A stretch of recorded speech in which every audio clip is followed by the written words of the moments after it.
the best academy. Hi friends, welcome to Harish academy.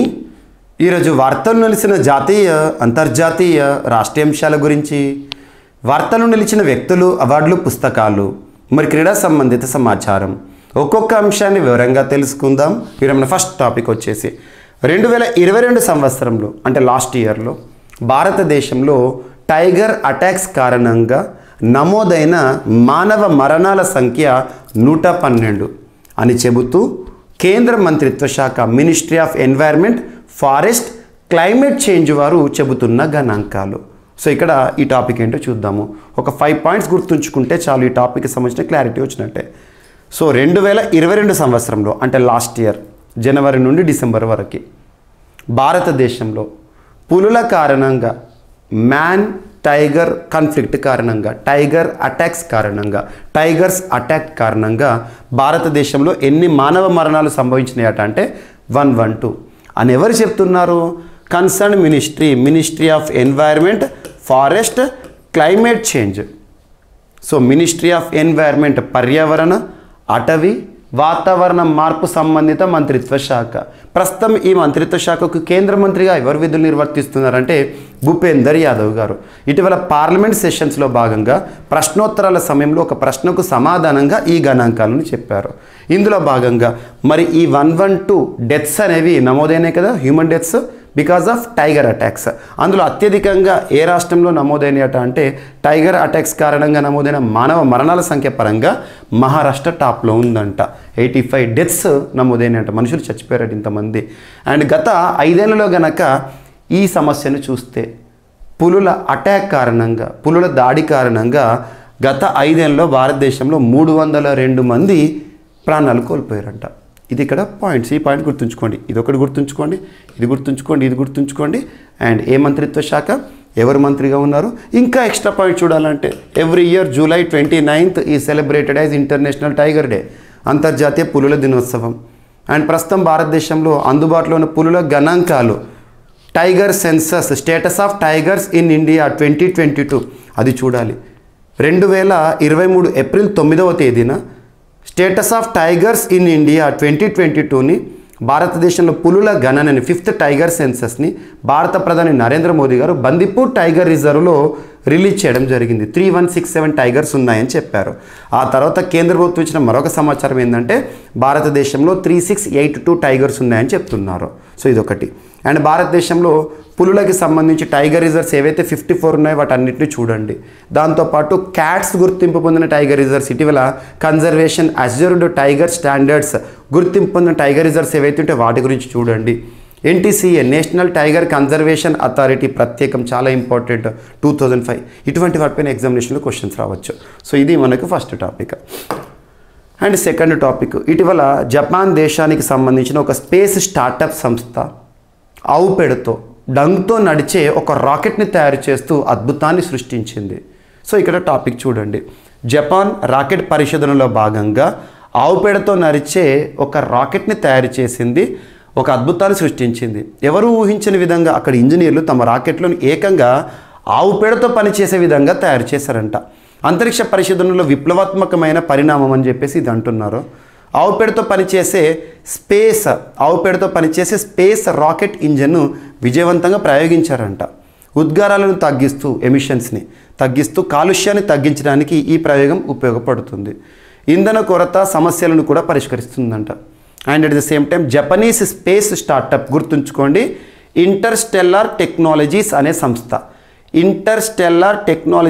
సంస్థ హకైడో space port ద్వారా ఆవు పేడతో నడిచే రాకెట్ని ప్రయోగించారంట. ఈ పాయింట్స్ గుర్తుంచుకోండి చాలు. మీకు ఇటువంటి టాపిక్స్ ఏవైతే ఉంటే మీకు రెగ్యులర్గా నేను మన వాట్సాప్ ఛానల్లో పోస్ట్ చేస్తున్నాను. నా పర్సనల్ వాట్సాప్ ఛానల్ ఏదైతే ఉంటుందో ప్రవీణ్ సార్ వాట్సాప్ ఛానల్, నా పర్సనల్ ఛానల్, మీకు దానికి సంబంధించిన link Praveen sir classes YouTube ఛానల్లో ఉంటుంది. ఆ లింక్ ఆధారంగా ఫాలో అవ్వండి. సో ఇది మనకి సెకండ్ టాపిక్, సైన్స్ అండ్ టెక్నాలజీలో ఇంపార్టెంట్. అండ్ ఇండిగో భారతదేశంలో ఒక ప్రైవేట్ ఎయిర్లైన్స్. ఇండిగో ఒక అద్భుత రికార్డు సృష్టించింది. ఒక సింగిల్ క్యాలెండర్ ఇయర్లో 100 మిలియన్ ప్యాసింజర్స్ని ట్రాన్స్పోర్ట్ చేస్తూ ప్రత్యేకంగా వార్తల్లోకి వచ్చింది. ఇండియో బికమ్స్ ఫస్ట్ ఇండియన్ ఎయిర్లైన్, భారతదేశంలోనే మొట్టమొదటి ఎయిర్లైన్ ఏంటంటే to carry 100 million passengers in a single year. ఒక సంవత్సరంలో ఎంతమందిని క్యారీ చేశారంటే ఎంతమందికి సేవలు అందించిందట, 100 మిలియన్ పీపుల్ అంట. సో ఇది గుర్తుంచుకోండి ప్యాసింజర్స్. సో సింగిల్ ఇయర్లో ఇంతవరకు ఏ రైల్వేస్ కూడా, ఏ ఎయిర్వేస్ కూడా, ఏ ఎయిర్లైన్స్ కూడా ఈ రికార్డుని నమోదు చేయలేదు. గుర్తుంచుకోండి సింగిల్ ఇయర్లో ఇంతమంది. ఇక రైల్వే పరంగా ఇటువంటి రికార్డ్స్ అనేవి కామన్, బట్ ఎయిర్లైన్స్ పరంగా ఇది అద్భుతం. ఓకేనా. అండ్ మీకు దీనికి సంబంధించి ఉడాన్ అనే ప్రోగ్రామ్ కానివ్వండి, Ude Desh ka Aam Nagrik, regional connectivity scheme కూడా ఇందులో ప్రోత్సాహకంగా చెప్పొచ్చు. And next Kakrapar atomic power unit 4 అనేది ఇటీవల క్రిటికాలిటీని సాధిస్తూ వార్తల్లోకి వచ్చింది. ఇక్కడ మనం చూడాల్సింది ఒకటే, ఇటీవల వార్తల్లోకి వచ్చిన కాక్రపార అటామిక్ పవర్ ప్లాంట్ ఎక్కడ ఉంది అంటారు. డైరెక్ట్గా గుర్తుంచుకోండి గుజరాత్. ఇదే పాయింట్ పైన ఫోకస్ చేయొచ్చు. మీకు సైన్స్ అండ్ టెక్నాలజీలో nuclear power plants, nuclear plants పైన క్వశ్చన్స్ వస్తాయి. ఉదాహరణకు తీసుకుంటే తారాపూర్, జైతాపూర్ మహారాష్ట్రలో ఉన్నాయి, కైగా కర్ణాటక, కుడంకులం తమిళనాడు, రవత్బట్ట రాజస్థాన్, కాక్రపార గుజరాత్, నరోరా ఉత్తరప్రదేశ్. ఇవి చూసుకోండి. ఓకేనా.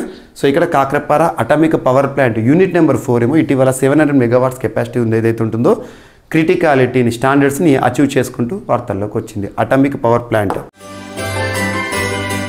క్రిస్మస్ ఫెస్టివల్ సందర్భంగా హరీష్ అకాడమీ అందిస్తోంది అన్ని ఆన్లైన్ కోర్సులపై భారీ డిస్కౌంట్ ఆఫర్స్. ఏపీపీఎస్సీ గ్రూప్ 1, 2, గ్రామ సచివాలయం, జేఎల్, డిఎల్ ఫుల్ కోర్స్ ఏదైనా ₹499 మాత్రమే. TSPSC group 1, group 2, group 3 and 4 full course ఏదైనా ₹499 మాత్రమే. ఈ అన్ని కోర్సుల వ్యాలిడిటీ 6 నెలలు.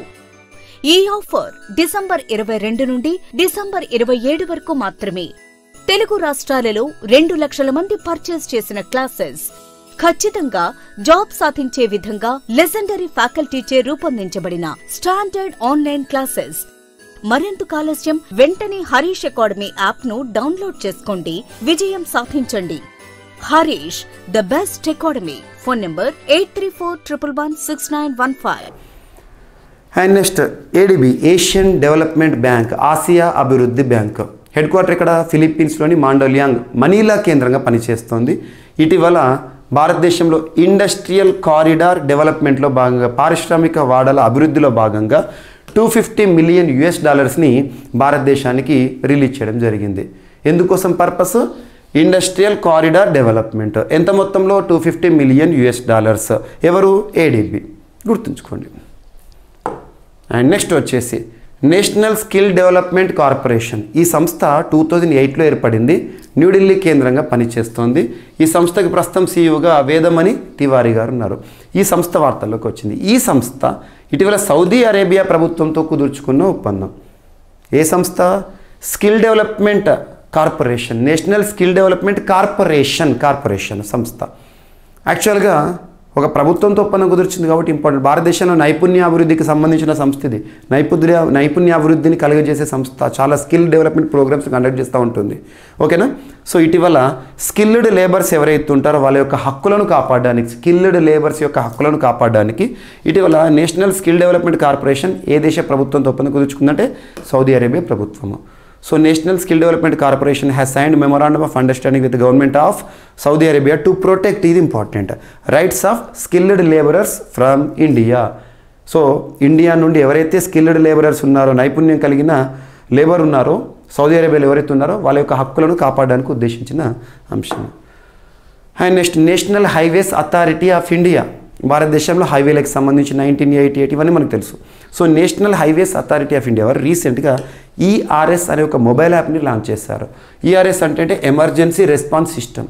దేనికి సంబంధించి సమాచారం అందిస్తుంది, ఉపయుక్తంగా ఉంటుందంటే టు ఎన్హాన్స్ కమ్యూనికేషన్, సమాచారానికి సంబంధించి, and coordination during emergency situations. అత్యవసర పరిస్థితుల్లో, ఎమర్జెన్సీ సిచ్యువేషన్స్లో ఈ యాప్ అనేది ఉపయుక్తంగా ఉంటుంది కోఆర్డినేట్ చేసుకోవడానికి, సమాచార సేకరణ కోసం, సమాచార మార్పిడి కోసం. సో గుర్తుంచుకోండి, ఎమర్జెన్సీ రెస్పాన్స్ సిస్టమ్. ఇటీవల ఈఆర్ఎస్ మొబైల్ యాప్ని ఎవరు లాంచ్ చేశారంటే national highways authority of India. ఎందుకోసం? పర్పస్ చాలు. అండ్ రీసెంట్గా ఇటువంటి యాప్స్ ఏవైతే వార్తలకు వస్తున్నాయో చూడండి.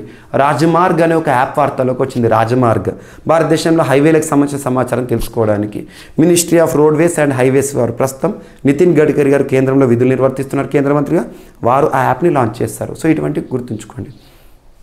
అండ్ నెక్స్ట్ వచ్చేసి క్రీడలకు సంబంధించిన అంశాలను కనుక పరిశీలిస్తే రీసెంట్గా భారతదేశంలోనే మొట్టమొదటిసారి ఖేలో ఇండియా పారా గేమ్స్ జరిగినాయి. పారా గేమ్స్ అంటే దివ్యాంగులు పార్టిసిపేట్ చేసే క్రీడలు. ఎప్పుడైనా విశ్వ క్రీడలు తీసుకోండి, ఒలింపిక్స్ అవగానే పారాలింపిక్స్ అయితే పారా అంటే దివ్యాంగులు. ఇటీవల 19th ఏషియన్ గేమ్స్ హాంగ్జో మహానగరం చెన్నైలో మనకు చైనాలో జరిగింది. హాంగ్జో మహానగరం చైనాలో జరిగింది.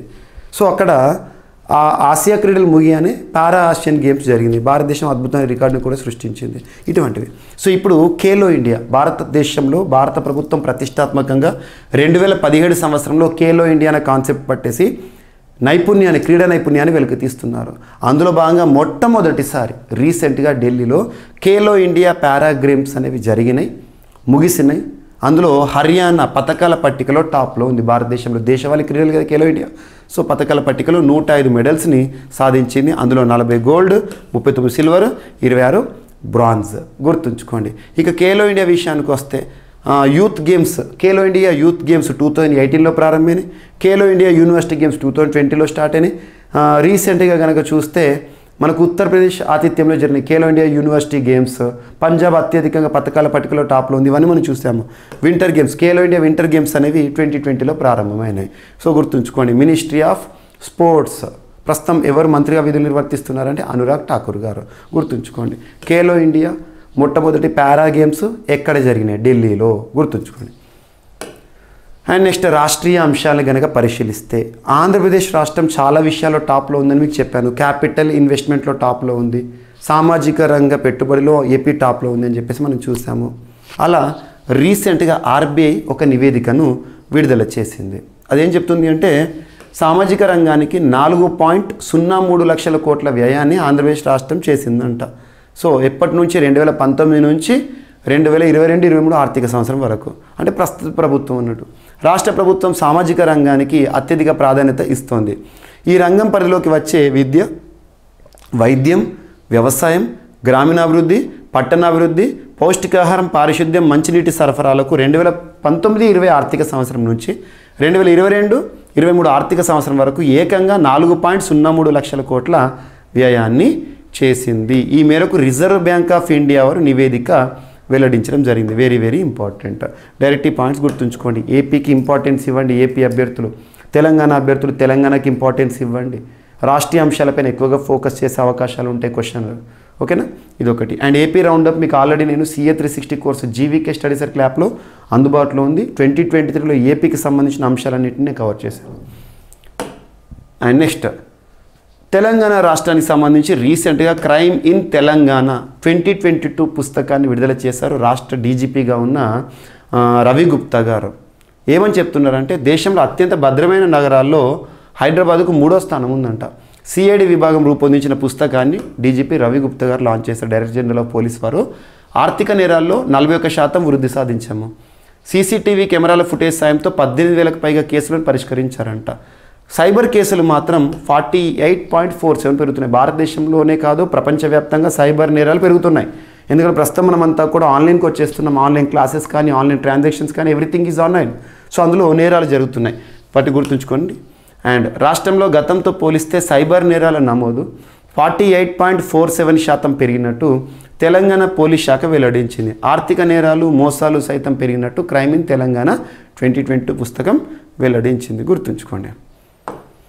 అండ్ నెక్స్ట్ రీసెంట్గా తెలంగాణ రాష్ట్రానికి సంబంధించి Telangana state pollution control board వారు, రాష్ట్రానికి సంబంధించిన పొల్యూషన్ కంట్రోల్ వారు రీసెంట్గా ఒక యాప్ని లాంచ్ చేస్తారు. సమస్యల పరిష్కారంకై TSPCB మొబైల్ యాప్ని ప్రారంభించింది. ఆ యాప్ పేరేంటి అంటారు. సో ఇటీవల ఎవరు లాంచ్ చేశారంటే Telangana state pollution control board వారు. ఏంటి యాప్ పేరు? జనవాహిని. సో కాలుష్య నివారిణి, జనవాహిని కాలుష్య నివారిణి అనే మొబైల్ యాప్. దీని యొక్క ఉద్దేశం ఏంటి? ఇది ఒక మొబైల్ యాప్. ఇందులో ఎవరైనా కూడా ఎన్వైర్న్మెంట్ పొల్యూషన్, పర్యావరణ కాలుష్యానికి సంబంధించి కనుక అబ్జర్వ్ చేస్తే ఎవరైనా కంప్లైంట్ చేయొచ్చు. ఎవరైనా పర్యావరణ కాలుష్యానికి కారకమవుతున్నారు అనుకోండి, వారి గురించి ఫిర్యాదు చేయొచ్చు, సంస్థ గురించి కానీ, వ్యక్తుల గురించి కానీ. అలా రీసెంట్గా ఒక మొబైల్ యాప్ వార్తలకు వచ్చింది తెలంగాణకు సంబంధించి. అండ్ నెక్స్ట్ రీసెంట్గా కేంద్ర సాహిత్య అకాడమీ పురస్కారం వార్తల్లోకి వచ్చింది. 1954 ఇయర్లో కేంద్ర సాహిత్య అకాడమీ పురస్కారాలను భారత ప్రభుత్వం ప్రారంభించింది. భారతదేశంలో సాహిత్య రంగంలో 2 ప్రతిష్టాత్మక పురస్కారాలు ఉంటాయి, జ్ఞానపీఠ పురస్కారము, సాహిత్య అకాడమీ పురస్కారము. జ్ఞానపీఠ పురస్కారం అనేది సాహిత్య రంగంలో అత్యున్నత పురస్కారం, విశిష్ట పురస్కారం. కేంద్ర సాహిత్య అకాడమీ పురస్కారం సాహిత్య రంగంలో పురాతన పురస్కారం. ఇది ప్రభుత్వం ఇచ్చే పురస్కారము. సో ఈ సంవత్సరం యాక్చువల్గా 24 భాషల్లో ఇస్తారు. రాజ్యాంగం గుర్తించిన 22 భాషలు ప్లస్ రాజస్థానీ ఇంగ్లీష్లో గుర్తింపు పొందిన రచయితలకు ఇస్తారు. ముఖ్యంగా ఉత్తమ రచయితకి ఇస్తారు, ఉత్తమ అనువాద రచయితకి ఇస్తారు, ఉత్తమ బాలల రచయితకి ఇస్తారు, అండ్ దాంతోపాటు ఉత్తమ అనువాదకుడు, బాలల రచయిత, ఉత్తమ యువ రచయిత, భాషా సమ్మాన్ పురస్కారం ఇలా ఇస్తారు. రీసెంట్గా మన తెలుగు వ్యక్తి వార్తల్లోకి వచ్చారు. తెలుగు రచయితకు కేంద్ర సాహిత్య అకాడమీ పురస్కారం దక్కింది. ప్రముఖ తెలుగు కథ నవల రచయిత తల్లవగ్నుల పతంజలి శాస్త్రిని కేంద్ర సాహిత్య అకాడమీ అవార్డు వరించింది. ఆయన రచించిన రామేశ్వరం కాకులు మరిన్ని కథలు అనే లఘు కథల పుస్తకానికి ఈ పురస్కారం దక్కిందంట. దేశవ్యాప్తంగా 24 భాషల్లో రాసిన కథలను కేంద్ర సాహిత్య అకాడమీ పురస్కారాలను ఎంపిక చేసింది. సో తల్లవగ్నుల పతంజలి శాస్త్రి 1945లో పిఠాపురంలో జన్మించడం జరిగింది. సో ఇది గుర్తుంచుకోండి, తను రాసిన పుస్తకం పేరు గుర్తుంచుకోండి, రామేశ్వరం కాకులు మరికొన్ని కథలు పేరిట పుస్తకంగా ముద్రించారు. ఆ పుస్తకానికి రావడం జరిగింది. సో పేరు గుర్తుంచుకోండి, తల్లవగ్నుల పతంజలి శాస్త్రి, కేంద్ర సాహిత్య అకాడమీ ఉత్తమ రచయితగా తెలుగు నుండి. అండ్ నెక్స్ట్ రీసెంట్గా ఇజ్రాయెల్ నుండి భారతదేశానికి అంబాసిడర్గా రాయబారిగా నియమితులవుతూ వార్తల్లోకి వచ్చిన వ్యక్తి Reuven Azar new ambassador to India. అంబాసిడర్లు రాయబారులను మనం చెప్పేసి చూస్తూ ఉంటాం. భారతదేశం నుండి అమెరికాకు రాయబారి అని, అమెరికా నుండి భారతదేశానికి రాయబారి అని, ఎరిక్ గార్సెట్టి అని మనం వీటిలో చూసాము. రాయబారుల యొక్క పాత్ర ఏంటంటే 2 దేశాల మధ్య సత్సంబంధాలు కొనసాగాలంటే ఆ దేశం నుండి ఈ దేశంలో, ఈ దేశంలో ఆ దేశంలో మధ్యవర్తులు రాయబారులు అనేవారు ఉంటారు, IFS అధికారులు ఉంటారు మన భారతదేశంలో అయితే. సో అలా ఇజ్రాయెల్ నుండి భారతదేశానికి నూతన రాయబారిగా వచ్చిన వ్యక్తి పేరు ఏంటంటే ర్యూవెన్ అజర్, గుర్తుంచుకోండి. సో ఇవి ఫ్రెండ్స్ ఈరోజు వార్తలు ఇచ్చిన అంశాలు ఒకసారి ర్యాపిడ్గా చూస్తే, భారతదేశంలో 2022 సంవత్సరంలో 112 పులుల కారణంగా నమోదైన మానవ మరణాలు. అండ్ నెక్స్ట్ జపాన్ అద్భుతాన్ని సృష్టించింది, ఆవు పేడతో నడిచే రాకెట్ని తయారు చేస్తూ వార్తల్లోకి వచ్చింది. అండ్ ఇండిగో భారతదేశంలోని మొట్టమొదటి ఎయిర్లైన్స్ ఎందులో అంటే 100 మిలియన్ల ప్యాసింజర్లను రవాణా చేస్తూ.